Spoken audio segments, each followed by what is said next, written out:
ಈ ವಿಡಿಯೋದಲ್ಲಿ the unknown citizen ಅಂತಕ್ಕಂತಹ WH ಆಡೆನ್ ಅವರ ಒಂದು ಪೋಯಮನ್ನು ಡಿಸ್ಕಷನ್ ಮಾಡ್ತಾ ಇದ್ದೇವೆ. ನೋಡಿ ವಿದ್ಯಾರ್ಥಿಗಳೇ, ದ ಅನ್ನೋನ್ ಸಿಟಿಜನ್ ಅಂತ ಇದೆ. ಅನ್ನೋನ್ ಅಂದರೆ ಅಪರಿಚಿತರು ಅಂತೇಳಿ ನಾವು ಕರಿತೇವೆ. ಸಿಟಿಜನ್ ಅಂದರೆ ನಾಗರಿಕ, ಅಪರಿಚಿತ ನಾಗರಿಕ ಅಂತೇಳಿ ನಾವು ಇಲ್ಲಿ ಟೈಟಲನ್ನು ಅರ್ಥ ಮಾಡ್ಕೋಬೋದು. ನೋಡಿ ಎಷ್ಟೊಂದು ವಿಶೇಷ ಅಂದರೆ ನಮ್ಮ ಪೋಯೆಟ್ ಅವರು ಇಲ್ಲಿ ಒಬ್ಬ ವ್ಯಕ್ತಿಗೆ ಹೆಸರನ್ನು ಕೊಡ್ತಾ ಇಲ್ಲ, ಅದರ ಬದಲಾಗಿ ದ ಅನ್ನೋನ್ ಸಿಟಿಜನ್ ಅಂತೇಳಿ ಕರಿತಾ ಇದ್ದಾರೆ. ಯಾಕೆ ಈ ರೀತಿ ಕರಿತಾ ಇದ್ದಾರೆ ಅಂತಕ್ಕಂಥದ್ದೇ ಈ ಒಂದು ಪೋಯಮ್ನ ಮೇನ್ ಥೀಮ್ ಆಗಿದೆ ವಿದ್ಯಾರ್ಥಿಗಳೇ. ಯಾಕೆಂದರೆ ನೋಡಿ, ಈ ಒಂದು ಸಮಾಜದಲ್ಲಿ ಬದುಕ್ತಕ್ಕಂತಹ ಅನೇಕ ವ್ಯಕ್ತಿಗಳು ತಮ್ಮಲ್ಲಿರ್ತಕ್ಕಂತಹ ಸ್ಕಿಲ್ಸ್ಗಳನ್ನು ವ್ಯಕ್ತಪಡಿಸ್ತೇನೆ ಬೇರೆಯವರು ಹೇಗೆ ಬದುಕ್ತಾ ಇದ್ದಾರೋ ಅದೇ ರೀತಿಯೇ ಬದುಕ್ಬಿಟ್ಟು ಒಂದಲ್ಲ ಒಂದಿನ ಇಲ್ಲಿಂದ ಹೊರಟು ಹೋಗ್ಬಿಡ್ತಾರೆ. ಸೊ ಅವ್ರದ್ದೇ ಆಗಿರ್ತಕ್ಕಂತಹ ಒಂದು ಐಡೆಂಟಿಟಿ ಸಮಾಜದಲ್ಲಿ ಏನೂ ಉಳಿಯೋದಿಲ್ಲ. ಹಾಗಾಗಿನೇ ಇಲ್ಲಿ ಅನ್ನೋನ್ ಸಿಟಿಜನ್ ಅಂತೇಳಿ ಅಂತಹ ವ್ಯಕ್ತಿಗಳನ್ನು ಇಲ್ಲಿ ರೈಟರ್ ಕರಿತಾ ಇದ್ದಾರೆ. ಯಾಕೆಂದರೆ ಕೇವಲ ಯಾವುದೇ ಒಬ್ಬ ವ್ಯಕ್ತಿಗೆ ಇದು ಅಪ್ಲೈ ಆಗ್ತಕ್ಕಂಥದ್ದಲ್ಲ. ಸಮಾಜದಲ್ಲಿ ಸುಮಾರು ಜನಗಳು ಇದೇ ರೀತಿಯೇ ಬದುಕ್ಬಿಟ್ಟು ಎಲ್ಲರೂ ಹೇಗೆ ಬದುಕ್ತಾರೋ ಹಾಗೆ ಬದುಕಿ ಹೊರಟು ಹೋಗ್ಬಿಡ್ತಾರೆ. ಹಾಗಾಗಿ ಪೋಯೆಟ್ ಒಂದು ಟೈಟಲನ್ನು ಕೊಟ್ಟಿದ್ದಾರೆ ಈ ಒಂದು ಪೋಯಮ್ಗೆ. ಇದರ ಒಂದು ಸಮರಿಯನ್ನು ನಾವು ಇಲ್ಲಿ ಡಿಸ್ಕಷನ್ ಮಾಡ್ತಾ ಹೋಗೋಣ. ಆಲ್ರೆಡಿ ಈ ಒಂದು ಪೋಯಮ್ಗೆ ಸಂಬಂಧಪಟ್ಟಂತೆ ಲೈನ್ ಬೈ ಲೈನ್ ಎಕ್ಸ್ಪ್ಲನೇಷನನ್ನು ಮಾಡಿ ಇನ್ನೊಂದು ಸಪ್ರೇಟ್ ಆಗಿರ್ತಕ್ಕಂತಹ ವಿಡಿಯೋ ಇದೆ, ಅದನ್ನು ನೀವು ಲೈನ್ ಬೈ ಲೈನ್ ಬೇಕು ಅಂದರೆ ನೋಡ್ಕೋಬಹುದು. ಇಲ್ಲಿ ನಿಮ್ಮ ಪರೀಕ್ಷಾ ದೃಷ್ಟಿಯಿಂದ ನಿಮ್ಮ ಎಕ್ಸಾಮಲ್ಲಿ ಕೇಳ್ತಕ್ಕಂತಹ ಪ್ರಶ್ನೆಗಳಿಗೆ ಉತ್ತರಿಸಲಿಕ್ಕೆ ಹೆಲ್ಪ್ ಆಗ್ತಕ್ಕಂತಹ ಪಾಯಿಂಟ್ಸ್ಗಳನ್ನು ಡಿಸ್ಕಷನ್ ಮಾಡ್ತಾ ಹೋಗ್ತಾ ಇದ್ದೇವೆ. ಫಸ್ಟ್ ಪಾಯಿಂಟನ್ನು ಗಮನಿಸಿ ವಿದ್ಯಾರ್ಥಿಗಳೇ. The unknown citizen was written by WH Auden in 1939. 1939ರಲ್ಲಿ ಈ ಒಂದು ಪೋಯಮನ್ನು WH ಆಡೆನ್ ಅವರು ಬರೆದಿದ್ದಾರೆ. This is a satirical poem that criticizes how modern society and governments treat people like numbers rather than as human beings. ವ್ಯಂಗ್ಯವಾಗಿ ನಮ್ಮ poet ಅವರು ಇಲ್ಲಿ ವ್ಯಕ್ತಿಗಳನ್ನು, ಈ ಒಂದು ಸಮಾಜ ಸೊಸೈಟಿ ಇರ್ಬೋದು ಮತ್ತು ಗೌರ್ನಮೆಂಟ್ಗಳಿರ್ಬೋದು, ಒಬ್ಬ ವ್ಯಕ್ತಿಯಾಗಿ ಮನುಷ್ಯರನ್ನು ಮನುಷ್ಯರ ಹಾಗೆ ನೋಡೋದಿಲ್ಲ, ಅವರನ್ನು ಕೇವಲ ಒಂದು ನಂಬರ್ ಆಗಿ ಯಾವ ರೀತಿ ಪರಿಗಣನೆ ಮಾಡ್ತವೆ ಅಂಥೇಳಿ ವ್ಯಂಗ್ಯವಾಗಿಯೇ ಹೇಳ್ತಾ ಹೋಗ್ತಾರೆ ಈ ಒಂದು ಪೋಯಮ್ನಲ್ಲಿ. The poem is written in the form of an official government report about a man who has recently died. So ಈ ಒಂದು ಪೋಯಮ್ ಯಾವುದ್ರ ಬಗ್ಗೆ ಬರೆದಿರ್ತಕ್ಕಂಥದ್ದು ಅಂದರೆ ಅಫಿಷಿಯಲ್ ಗೌರ್ನಮೆಂಟ್ ರಿಪೋರ್ಟ್, ಅಂದರೆ ಸರ್ಕಾರದ ಒಂದು ರಿಪೋರ್ಟ್, ಒಬ್ಬ ವ್ಯಕ್ತಿಯ ಬಗ್ಗೆ ಇರತಕ್ಕಂತಹ ರಿಪೋರ್ಟ್ ಅಂದರೆ ಆ ವ್ಯಕ್ತಿಯ ಒಂದು ಜೀವನದ ಬಗ್ಗೆ ಇರತಕ್ಕಂಥ ಒಂದು ಮಾಹಿತಿ ಅಂತೇಳಿ ಅರ್ಥ ಮಾಡ್ಕೋಬೋದು.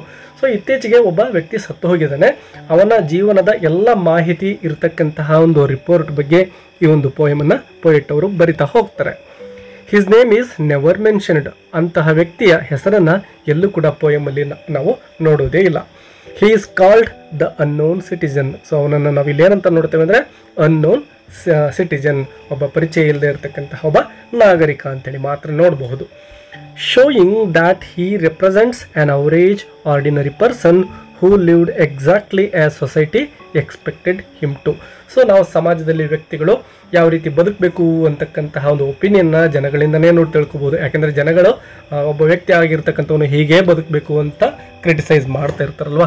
ಸೊ ಇಲ್ಲಿ ಇರ್ತಕ್ಕಂತಹ ವ್ಯಕ್ತಿಯು ಕೂಡ ಹಾಗೆ ತನ್ನ ಸುತ್ತಮುತ್ತ ವಾಸ ಮಾಡ್ತಕ್ಕಂತಹ ಜನಗಳು ಯಾವ ರೀತಿ ಇವನು ಬದುಕಬೇಕು ಅಂತ ಎಕ್ಸ್ಪೆಕ್ಟ್ ಮಾಡ್ತಾ ಇದ್ರೋ ಅದೇ ರೀತಿಯೇ ಒಂದು ಆರ್ಡಿನರಿ ಆಗಿರ್ತಕ್ಕಂತಹ ಅವರೇಜ್ ಆಗಿರ್ತಕ್ಕಂತಹ ಒಂದು ಜೀವನವನ್ನು ಮಾಡಿದ್ದಾನೆ ಇಲ್ಲಿವರೆಗೂ ಕೂಡ.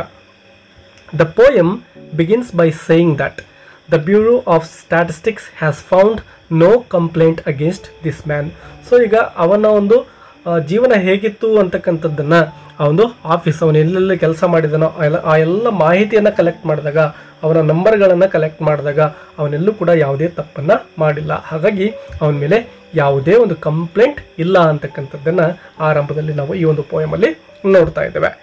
He lived a life of complete obedience and had no record of doing anything wrong. So complete obedience ಅಂದರೆ ಅವನು ತುಂಬ ಪ್ರಾಮಾಣಿಕವಾಗಿ ಬದುಕಿರ್ತಕ್ಕಂತಹ ಒಬ್ಬ ವ್ಯಕ್ತಿ ಆಗಿದ್ದಾನೆ. And had no record of doing anything wrong. ಯಾವುದೇ ಒಂದು ಮಿಸ್ಟೇಕ್ಗಳನ್ನು, ತಪ್ಪನ್ನು ಈ ಒಂದು ಸಮಾಜದಲ್ಲಿ ಮಾಡಿರ್ತಕ್ಕಂತಹ ಒಂದು ಯಾವುದೇ ರೆಕಾರ್ಡ್ ಕೂಡ ಇಲ್ಲ. ತುಂಬ ಒಳ್ಳೆಯ ವ್ಯಕ್ತಿಯಾಗಿ ಅವನು ಇಲ್ಲಿವರೆಗೂ ಕೂಡ ಬದುಕಿದ್ದಾನೆ.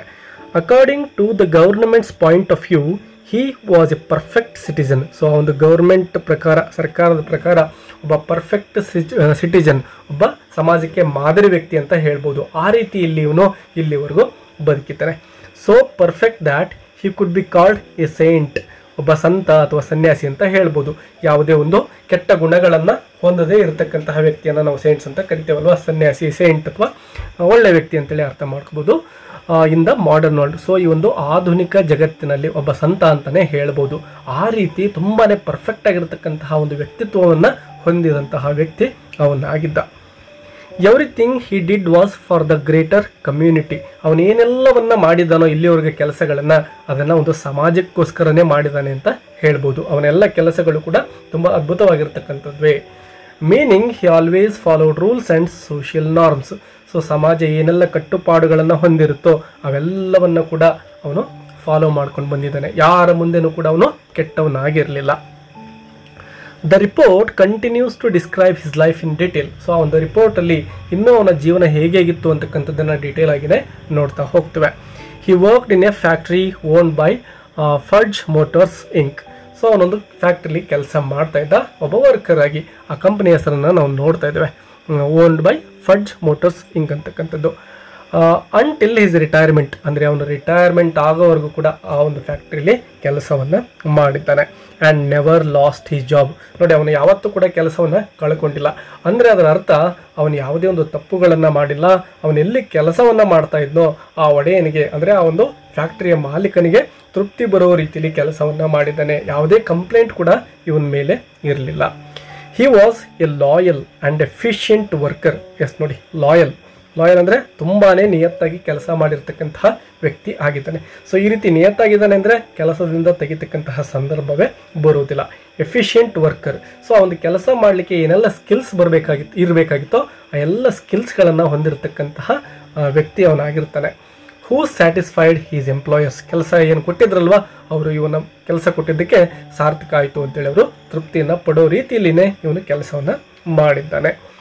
He was also a good member of his trade union and paid all his dues on time. So ಅದರ ಜೊತೆಗೆ ಅವನೊಬ್ಬ ಟ್ರೇಡ್ ಯೂನಿಯನ್, ಅಂದರೆ ಒಂದು ಕಾರ್ಮಿಕ ಸಂಘಟನೆಗಳು ಅಂತ ಏನಿರ್ತವೋ ಅಲ್ಲೂ ಕೂಡ ಒಬ್ಬ ಒಳ್ಳೆಯ ಮೆಂಬರ್ ಆಗಿನೇ ಇರ್ತಾನೆ ಅಲ್ಲಿವರೆಗೂ. ಮತ್ತು ಇವನು ಯಾರಾದರೂ ಸಾಲ ಕೊಟ್ಟಿದ್ರೆ ಅದನ್ನು ಕರೆಕ್ಟ್ ಟೈಮ್ಗೆ ವಾಪಸ್ ಕೊಡ್ತಾ ಇದ್ದ. Which means he followed labour loss properly. ಅದ್ರ ಜೊತೆಗೆ ಆ ಒಂದು ಕಾನೂನುಗಳೇನಿರ್ತಾ ಇದ್ವೋ ಲೇಬರ್ ಲಾಸ್, ಅವುಗಳನ್ನು ಕೂಡ ಸರಿಯಾಗಿ ಫಾಲೋ ಮಾಡ್ತಾ ಇದ್ದ. ಅಂದರೆ ಅದರರ್ಥ ಈಗ ಕಾರ್ಮಿಕ ಸಂಘಟನೆಗಳು ಇರ್ತವೆ, ಅವೇನೋ ಸಂಘಟನೆ ಮಾಡಿಕೊಂಡು ಕೆಲಸಗಾರರಿಗೆ ಸಾಲವನ್ನು ಕೊಡ್ತಾ ಇರ್ತವೆ. ಸೊ ಆ ಸಾಲವನ್ನು ಕೆಲವೊಂದು ಸಂದರ್ಭದಲ್ಲಿ ಕೆಲಸ ಮಾಡ್ತಾ ಇರ್ತಕ್ಕಂಥವ್ರು ಸರಿಯಾಗಿ ತೀರಿಸ್ತೇ ಇರ್ಬೋದು. ಆದರೆ ಇವನು ಹಾಗಿರಲಿಲ್ಲ. ಏನು ಸಾಲ ತಗೊಳ್ತಾ ಇದ್ನೋ ಅದನ್ನು ಎಂಡ್ ಟೈಮ್ಗೆ ವಾಪಸ್ ಕೊಡ್ತಾ ಇದ್ದ. He was friendly with his coworkers. ಅವನ ಜೊತೆ ಏನು ಕೆಲಸ ಮಾಡ್ತಾ ಇದ್ರಲ್ವ ಅವ್ರ ಜೊತೆನೆ ತುಂಬಾ ಫ್ರೆಂಡ್ಲಿಯಾಗಿ ಇವನು ಇರ್ತಾನೆ. ಕೋವರ್ಕರ್ಸ್ ಅಂದರೆ ಅವನ ಜೊತೆ ಕೆಲಸ ಮಾಡೋರು ಅಂಥೇಳಿ. And liked to drink socially. So ಬೇರೆಯವ್ರು ಯಾರಾದರೂ ಡ್ರಿಂಕ್ಸ್ ಮಾಡ್ತಾ ಇದ್ದಾರೆ ಅಂದರೆ ಅವ್ರ ಜೊತೆನೂ ಕೂಡ ಇವನು ಡ್ರಿಂಕ್ಸ್ ಮಾಡ್ತಾನೆ. ಅಂದರೆ ಎಲ್ಲರ ಜೊತೆನೂ ಬೆರೀತಾ ಇದ್ದಾನೆ, ಯಾರಿಂದನೂ ದೂರ ಇರ್ತಾ ಇಲ್ಲ. Proving he was well adjusted and no different from others. So ನಾನು ಬೇರೆಯವರಿಗಿಂತ ವಿಭಿನ್ನ ಅಂತಕ್ಕಂತಹ ಭಾವನೆ ಅವನಿಗಿರಲಿಲ್ಲ. ಸಾಮಾನ್ಯ ಜನಗಳು ಹೇಗೆ ಬದುಕಬೇಕೋ ಆ ರೀತಿ ಇವನು ಕೂಡ ಬದುಕ್ತಾ ಇದ್ದಾನೆ. ಎಲ್ಲರ ಜೊತೆ ವೆಲ್ ಅಡ್ಜಸ್ಟೆಡ್, ಹೊಂದಾಣಿಕೆ ಮಾಡಿಕೊಂಡು ಬದುಕ್ತಕ್ಕಂತಹ ಗುಣ ಇವನಲ್ಲಿರುತ್ತೆ. The officials further state that the man was a regular reader of ನ್ಯೂಸ್ ಪೇಪರ್ಸ್. ನೋಡಿ, ಇವನೊಬ್ಬ ಅಫಿಷಿಯಲ್ಸ್ ಹೇಳ್ತಾರೆ ಏನಪ್ಪ ಅಂದರೆ ಇವನು ಪ್ರತಿನಿತ್ಯನೂ ಕೂಡ ನ್ಯೂಸ್ ಪೇಪರ್ಸ್ಗಳನ್ನು ಓದ್ತಾ ಇದ್ದ. And responded to advertisements just like most people. So ಒಂದು ಅಡ್ವರ್ಟೈಸ್ಮೆಂಟ್ಗಳಲ್ಲಿ ಏನಾದರೂ ಅಡ್ವರ್ಟೈಸ್ಮೆಂಟ್ ಇದ್ದರೆ ಅವುಗಳಿಗೆ ಕರೆಕ್ಟಾಗಿ ರೆಸ್ಪಾನ್ಸ್ ಮಾಡ್ತಾ ಇದ್ದ. ಅಂದರೆ ಅದರರ್ಥ ಯಾವುದೋ ಒಂದು ಪ್ರಾಡಕ್ಟನ್ನು ಆ ಒಂದು ಅಡ್ವರ್ಟೈಸ್ಮೆಂಟಲ್ಲಿ ಕೊಟ್ಟಿದ್ದಾರೆ ಅಂದರೆ ಆ ಒಂದು ಪ್ರಾಡಕ್ಟನ್ನು ಪರ್ಚೇಸ್ ಮಾಡ್ತಕ್ಕಂತಹ ವ್ಯಕ್ತಿ ಇವನಾಗಿರ್ತಾ ಇದ್ದ. He bought things that were popular and believed in what was told by the media. ಅಂದಿನ ದಿನಗಳಲ್ಲಿ ಏನು ಪಾಪ್ಯುಲರ್ ಆಗಿರ್ತಕ್ಕಂತಹ ವಸ್ತುಗಳು, ಅಂದರೆ ಯಾವುದಾದ್ರೂ ಒಂದು ಹೊಸ ಪ್ರಾಡಕ್ಟ್ ಮಾರ್ಕೆಟಿಗೆ ಬಂತು ಅಂದರೆ ತುಂಬ ಜನಗಳು ಅದರ ಬೆನ್ನ ಹಿಂದೆ ಹೋಗ್ತಾರೆ. ಸೊ ಇವನು ಕೂಡ ಡಿಫ್ರೆಂಟ್ ಏನಾಗಿರಲಿಲ್ಲ. ಎಲ್ಲ ಜನಗಳು ತುಂಬ ಇಷ್ಟಪಡ್ತಾ ಇದ್ದಾರೆ ಅಂದರೆ ಇವನು ಕೂಡ ಅಂತಹ ವಸ್ತುಗಳನ್ನು ಪರ್ಚೇಸ್ ಮಾಡಿಬಿಡ್ತಾ ಇದ್ದ. And believed in what was told by the media. So ಮೀಡಿಯಾಗಳಲ್ಲಿ ಹೇಗೆ ರೇಡಿಯೋ, ಟಿ ವಿ ಮತ್ತು ನ್ಯೂಸ್ ಪೇಪರ್ಗಳಲ್ಲಿ ಯಾವುದಾದ್ರ ಬಗ್ಗೆ ಅಡ್ವರ್ಟೈಸ್ಮೆಂಟ್ ಬಂದರೆ ಅದನ್ನು ನಂಬ್ತಾ ಇದ್ದ. ಅದನ್ನು ಯಾವುದನ್ನು ಕೂಡ ಇವನು ಕ್ರಿಟಿಸೈಸ್ ಮಾಡ್ತಾ ಇರಲಿಲ್ಲ. He had insurance policies and health card that proved he was a responsible citizen and lived a healthy life. ನೋಡಿ, ಈಗ ನಾವು ನಮ್ಮ ಸುತ್ತಮುತ್ತ LIC ಪಾಲಿಸಿಗಳನ್ನು ನೋಡ್ತೇವೆ, ಪೋಸ್ಟಲ್ ಇನ್ಶೂರೆನ್ಸ್ಗಳನ್ನು ನೋಡ್ತೇವೆ. ಅದೇ ರೀತಿ ಅನೇಕ ಹೆಲ್ತ್ ಇನ್ಶೂರೆನ್ಸ್ಗಳನ್ನು ನಾವು ಇವತ್ತಿನ ಸಮಾಜದಲ್ಲಿ ನೋಡ್ತಾ ಇದ್ದೇವೆ.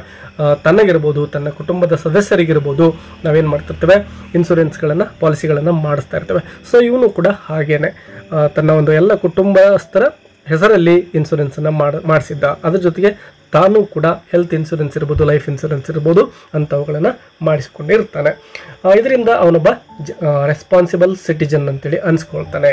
ಹಿ ಲಿವ್ಡ್ ಎ ಹೆಲ್ದಿ ಲೈಫ್, ಆರೋಗ್ಯಕರವಾಗಿರ್ತಕ್ಕಂತಹ ಒಂದು ಜೀವನವನ್ನು ಕೂಡ ಅವನು ಮಾಡ್ತಾ ಇದ್ದಾನೆ. He owned all the modern necessities of the time, a car, a radio, a refrigerator and a phonograph. So ಇವತ್ತು ನಾವು ಹೇಗೆ ನಮ್ಮ ಸುತ್ತಮುತ್ತ ಸಮಾಜದಲ್ಲಿ ಜನಗಳು ಯಾವ ರೀತಿ ಬದುಕ್ತಾ ಇದ್ದಾರೋ, ಒಂದು ಕಾರ್ ಇರುತ್ತೆ, ಬೈಕ್ ಇರುತ್ತೆ, ಅವ್ರ ಮೇಲೆ ಟಿ ವಿಗಳಿರ್ತವೆ, ರೆಫ್ರಿಜರೇಟರ್ಗಳಿರ್ತವೆ, ವಾಷಿಂಗ್ ಮಿಷಿನ್ಗಳಿರ್ತವೆ, ಈ ರೀತಿ ಏನೆಲ್ಲ ವಸ್ತುಗಳು ಬೇರೆ ಜನಗಳು ತೆಗೆದುಕೊಂಡು ತಮ್ಮ ಮನೆಯಲ್ಲಿ ಯೂಸ್ ಮಾಡ್ತಾ ಇರ್ತಾರೋ ಇವನು ಕೂಡ ಹಾಗೇನೆ ಜನಗಳು ಬೇರೆ ಬೇರೆ ಏನೇನು ಯೂಸ್ ಮಾಡ್ತಾ ಇದ್ರೋ ಅದೆಲ್ಲವನ್ನು ಕೂಡ ತೆಗೆದುಕೊಂಡು ಬಂದು ತನ್ನ ಮನೆಯಲ್ಲಿ ಇಟ್ಕೊಂಡಿದ್ದಾನೆ. Showing that he was financially stable. So ಹಣಕಾಸಿನ ವಿಚಾರದಲ್ಲಿ ತಾನೇನು ದುರ್ಬಲ ಅಲ್ಲ ಅಂತಕ್ಕಂಥದ್ದನ್ನು ಅವನು ಇಲ್ಲಿ ಪ್ರೂವ್ ಮಾಡ್ತಾ ಇದ್ದಾನೆ. ಆ್ಯಂಡ್ ಅಪ್ ಟು ಡೇಟ್, ಮತ್ತು ಅದರ ಜೊತೆಗೆ ಜನಗಳು ಹೇಗೆ ಒಂದು ಪ್ರಸ್ತುತ ಸಮಾಜಕ್ಕೆ ಅನ್ವಯ ಆಗ್ತಕ್ಕಂತಹ ಒಂದು ರೀತಿಯಲ್ಲಿ ಬದುಕ್ತಾ ಇದ್ದಾರೋ ಇವನು ಅಪ್ ಟು ಡೇಟ್ ಆಗಿ ಬದುಕ್ತಾ ಇದ್ದಾನೆ with the life style of his ಇರಾ. Researchers also report that his political and social opinions were always proper.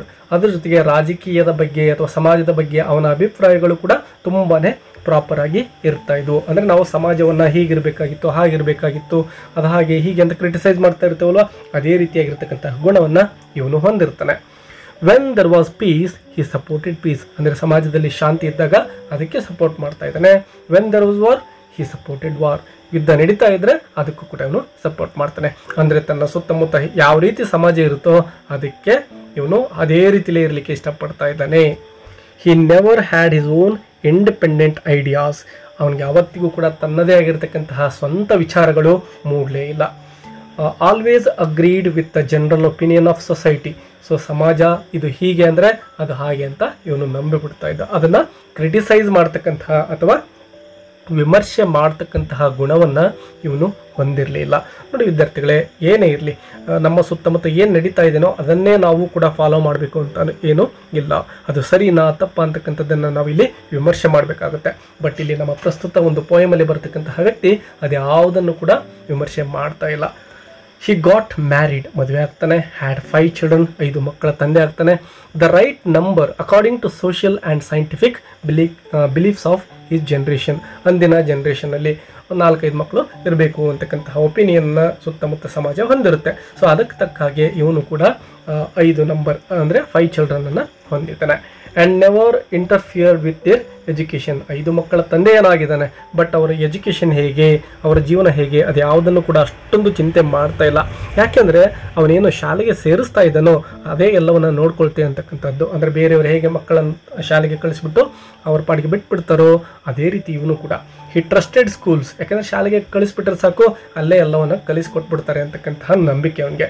And the government to teach them correctly. So ಸರ್ಕಾರ ಇರ್ಬೋದು, ಶಾಲೆ ಇರ್ಬೋದು, ಅದು ಮಕ್ಕಳಿಗೆ ಸರಿಯಾಗಿರ್ತಕ್ಕಂತಹ ಶಿಕ್ಷಣವನ್ನು ಕೊಡುತ್ತೆ ಅಂತಕ್ಕಂತಹ ನಂಬಿಕೆ ಇವನಿಗಿದೆ. ತಾನು ಯಾವುದೇ ಒಂದು ರಿಸ್ಕನ್ನು ತೆಗೆದುಕೊಳ್ತಾ ಇಲ್ಲ. In the final lines the poem asks 2 important questions. ಈ ಒಂದು ಪೋಯಮ್ನ ಕೊನೆ ಭಾಗದಲ್ಲಿ 2 ಕ್ವಶನ್ಸ್ಗಳನ್ನು ನಾವು ನೋಡ್ತೇವೆ. ಅದೇನಪ್ಪ ಅಂದರೆ, was he free, was he happy. ಅವನು ಸಂತೋಷವಾಗಿದ್ದ, ಅದರ ಜೊತೆಗೆ ಅವನಿಗೆ ಸ್ವಾತಂತ್ರ್ಯ ಇತ್ತ ಅಂತಕ್ಕಂತಹ 2 ಪ್ರಶ್ನೆಗಳು. The speaker immediately calls these questions observed. Yes, ಕೊನೆಯದಾಗಿ ಆ ಒಂದು ಪ್ರಶ್ನೆಗಳನ್ನು ಕೇಳಿದ ನಂತರದಲ್ಲಿ ಆ 2 ಪ್ರಶ್ನೆಗಳನ್ನು ಅಬ್ಸರ್ವ್ಡ್ ಅಂತೇಳಿ ನಮ್ಮ ಪೋಯೆಟ್ ಹೇಳ್ತಾ ಇದ್ದಾರೆ. According to the government's logic, if anything had been wrong with him there would have been an official record about it. ಒಂದು ವೇಳೆ ಅವನಿಗೆ ಸ್ವಾತಂತ್ರ್ಯ ಆಗಲಿ ಅಥವಾ ಅವನಿಗೆ ದುಃಖ ಆಗಲಿ, ಸ್ವಾತಂತ್ರ್ಯ ಇಲ್ಲ ಅನ್ನೋದಾಗಲಿ ಅಥವಾ ಅವನು ತುಂಬ ದುಃಖದಿಂದ ಬದುಕಿದ್ದಾನೆ ಅನ್ನೋಕ್ಕಾಗಲಿ ಯಾವುದೇ ಒಂದು ರೆಕಾರ್ಡ್ ಇಲ್ಲ. ಸೊ ಆ ರೆಕಾರ್ಡಲ್ಲಿ ಏನಿರುತ್ತೋ ಅದು ಮಾತ್ರ ನಂಬತಕ್ಕಂತಹ ಒಂದು ವ್ಯವಸ್ಥೆ ಅದಾಗಿತ್ತು. ಅವನು ವೈಯಕ್ತಿಕವಾಗಲಿ ನಿಜವಾಗ್ಲೂ ಕೂಡ ಅವನು ಸಂತೋಷದಿಂದ ಇದ್ದ ಅನ್ನಲಿಕ್ಕೆ ಅಲ್ಲಿ ಏನೂ ರೆಕಾರ್ಡ್ ಇಲ್ಲ. The ending is deeply ironic because happiness and freedom can not be measured by official reports or statistics.